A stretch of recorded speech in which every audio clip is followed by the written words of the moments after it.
me personalize it, against Jews. I mean, when I grew up, as a kid, we were Jewish, anti-Semitism was a very, very visible phenomenon. I mean, I grew up in a part of a lower middle class section of a city where we happened to be the only Jewish family in an Irish and German Catholic neighborhood, which were mostly Nazis, pro-Nazi, pretty openly. And, you know, I grew up with a visceral fear of Catholics.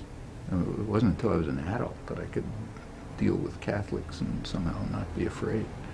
It wasn't much fun, you know. And when they came out of that Jesuit school, you know, they were frightening creatures. Furthermore, when my father finally got enough money to get a second-hand car and we could drive around a little, if we'd get to the nearby, you know, mountains, we'd have to look for a motel because a lot of motels had on them restricted. That means no Jews, you know. When I got to Harvard in 1950, the anti-Semitism was so thick you could cut it with a knife.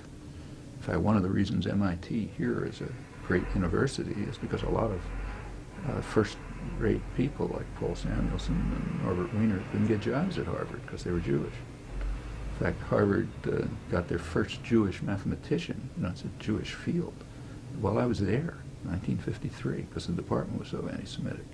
I mean, this all changed in the 50s, but up until that time, anti-Semitism was perfectly overt and very real. And the Jewish community was subdued. You didn't want to be too visible, you know, because you got enough problems. It's one of the reasons why refugees from the Holocaust didn't come here. You know, almost anybody in Europe, certainly people in the DP camps, would have been delighted to come to the United States. They didn't. Refugees from the people who were dying in the DP camps after, you know, after the Germans were defeated. They were still there, and it wasn't very nice. In fact, it hadn't changed much, except the crematoria weren't going.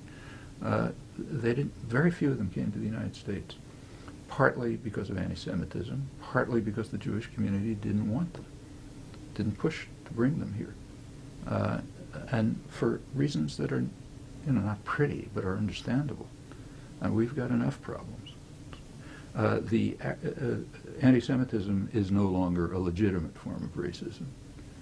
Anti-Arab bias is a legitimate form of racism, meaning you don't have to hide it.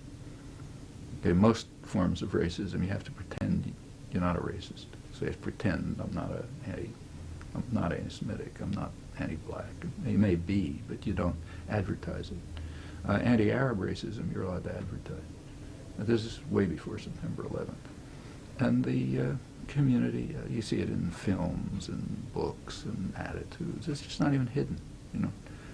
I mean, nobody will come out and say, I'm an anti-Arab racist, but it's in, you know, it's everywhere. And every Muslim or Arab in the country knows it. Okay. Now, after September 11th, I should add that this shows up in behavior too. So just to give you an illustration, Boston happens to have a big Lebanese community. And while they're not super wealthy, they have money. You know, they're storekeepers and businessmen and so on.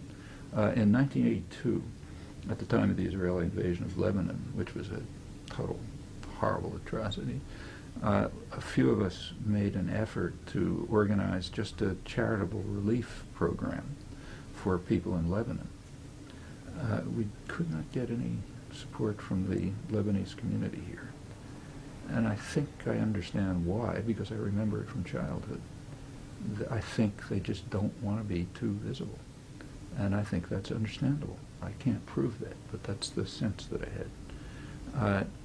And it's not just, since September 11th, yes, it's increased, but not only Arabs. I mean, anybody who looks a little bit dark.